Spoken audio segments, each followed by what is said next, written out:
بسم اللہ الرحمن الرحیم۔ السلام علیکم ناظرین، استنبول جس کا قدیم نام قسطنطنیہ تھا، وہ شہر ہے جس کی فتح کی بشارت نبی آخر الزماں حضرت محمد مصطفیٰ صلی اللہ علیہ وآلہ وسلم نے دی تھی کہ ایک دن یہ شہر مسلمان ضرور فتح کریں گے، مگر رسول اللہ صلی اللہ علیہ وآلہ وسلم نے دیگر شہروں کو چھوڑ کر صرف استنبول کی ہی فتح کی خوشخبری کیوں سنائی اور یہ کیوں بتایا کہ اس کی فتح مسلمانوں کے ہاتھوں انجام پائے گی؟ استنبول کے علاوہ کسی شہر کی فتح کی بشارت حضور سرور کائنات صلی اللہ علیہ وآلہ وسلم نے دی تھی۔ استنبول کو اسلامی تاریخ میں کیا مقام حاصل ہے، یہی ہماری آج کی ویڈیو کا موضوع ہوگا، اور آج ہم آپ کو فتح قسطنطنیہ کے متعلق انتہائی حیران کن حقائق بتائیں گے۔ مگر ویڈیو میں آگے بڑھنے سے پہلے اگر آپ ہمارے چینل پر نئے ہیں تو برائے مہربانی ہمارا چینل info@ali سبسکرائب کریں، جہاں آپ کو بالخصوص اسلامک ہسٹری اور بالعموم دنیا بھر کی منفرد معلومات پر مبنی ویڈیوز ملتی رہیں گی۔ ناظرین، حضور نبی کریم رؤوف الرحیم صلی اللہ علیہ وآلہ وسلم نے صرف استنبول کی ہی فتح کی خوشخبری نہیں سنائی، بلکہ احادیث نبویہ میں حضرت عمر بن العاص رضی اللہ تعالیٰ عنہ کے تعمیر کردہ شہر فسطاط اور حضرت عقبہ ابن عامر رضی اللہ تعالیٰ عنہ کے تعمیر کردہ شہر کروان کی فتوحات کی طرف بھی اشارے ملتے ہیں۔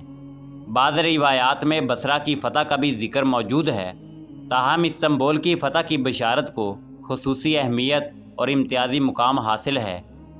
یہ بشارت مسند احمد اور المستدرک للحاکم میں ان الفاظ کے ساتھ موجود ہے: تم ضرور قسطنطنیہ کو فتح کرو گے، وہ فاتح بھی کیا باکمال فاتح ہوگا اور وہ فوج بھی کیا باکمال فوج ہوگی۔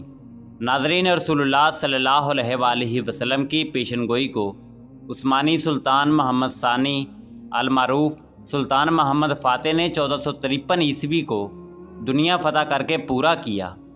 مسلمانوں کے ہاتھوں فتح کے بعد استنبول کو عالم اسلام میں بہت اہمیت حاصل ہو گئی اور یہ شہر تمام عالم میں برسر پیکار اسلامی فوجوں کا مرکز بن گیا۔ استنبول ایک عالمگیر سلطنت کا پایہ تخت قرار پایا اور یورپ کی دہلیز پر ایک مبارک اسلامی شہر کا نمونہ پیش کرنے لگا۔ ان اسباب کی بنا پر اس نبوی بشارت کو غیر معمولی اہمیت حاصل ہے۔ ناظرین، خلفائے راشدین کے دور میں مدینہ منورہ کو مرکزی حیثیت حاصل تھی اور یہاں سے زمانے بھر کو فتح کرنے کے لیے فوجیں روانہ ہوتی تھیں۔ سال ہر سال تک اس کی ثقافتی اور عسکری مرکزیت برقرار رہی، گو اس کی روحانی حیثیت آج بھی قائم ہے۔ لیکن جیسے جیسے عالم اسلام کی جغرافیائی حدود تبدیل اور وسیع ہوتی رہی، ویسے ویسے دارالخلافہ بھی ایک شہر سے دوسرے شہر کی طرف منتقل ہوتا رہا۔ پہلے دمشق اور پھر بغداد ایک طویل عرصے تک یہ فرائض سر انجام دیتا رہا، لیکن فتح استنبول کے بعد مکہ، مدینہ، دمشق اور بغداد کی نہ صرف حفاظت بلکہ ان کا خیال رکھنے کی ذمہ داری اسی شہر کے کندھوں پر آن پڑی۔ ہر سال استنبول میں محفل صراط منعقد ہوتی، جس میں سلطان جلوس کے ہمراہ استنبول شہر کے باہر تک پیدل جاتا تھا۔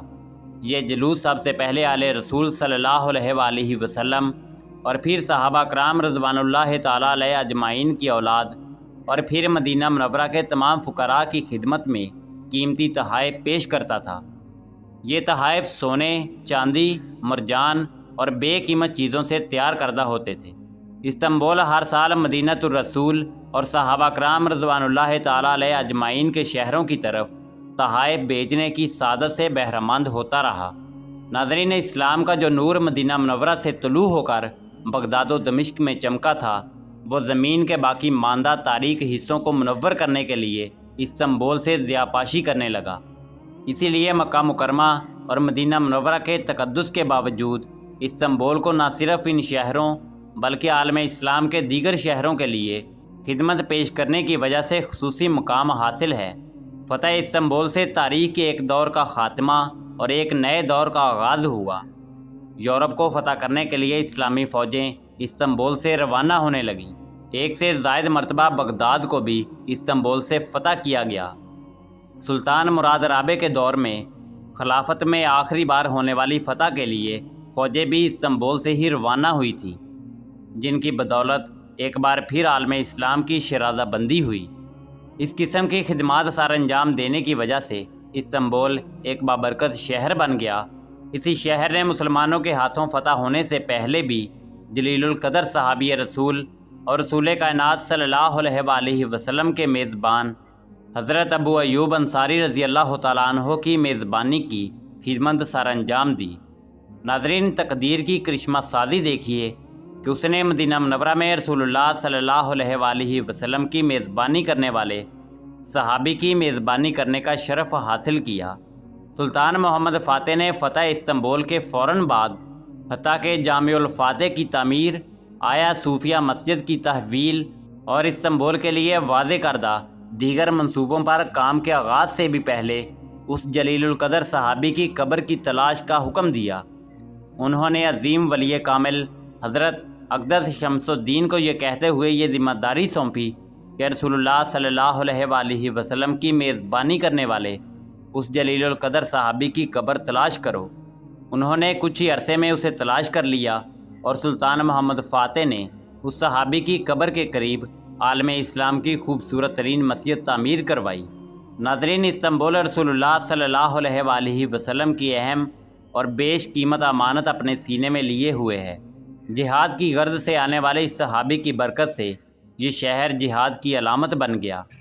مجاہدین کے کتنے ہی لشکر یہاں سے روانہ ہوئے اور کتنی ہی فتوحات کی مہمات کا مرکز استنبول بنا۔ ناظرین، نبی اکرم صلی اللہ علیہ وآلہ وسلم نے استنبول کی دوسری فتح کی بھی طرف اشارہ فرمایا ہے، یعنی اپنی ذات، حقیقت اور روح سے فرار اختیار کرنے والا انسان ایک نہ ایک دن اپنی اصل حقیقت، شخصیت اور روح کی طرف لوٹ آئے گا اور اپنی قلبی اور روحانی سطح بلند کر کے اللہ تعالیٰ سے اپنے تعلق کو مضبوط بنائے گا۔ یہ رسول اللہ صلی اللہ علیہ وآلہ وسلم کی خوشخبری ہے۔ ہم اس نئی فتح کے شدت سے منتظر ہیں۔ رسول اللہ صلی اللہ علیہ وآلہ وسلم نے استنبول اور دجال کے درمیان ایک مخصوص تعلق کے پائے جانے کی طرف بھی اشارہ فرمایا۔ وقت آنے پر یہ تعلق بے نقاب ہو کر سب کے سامنے آ جائے گا۔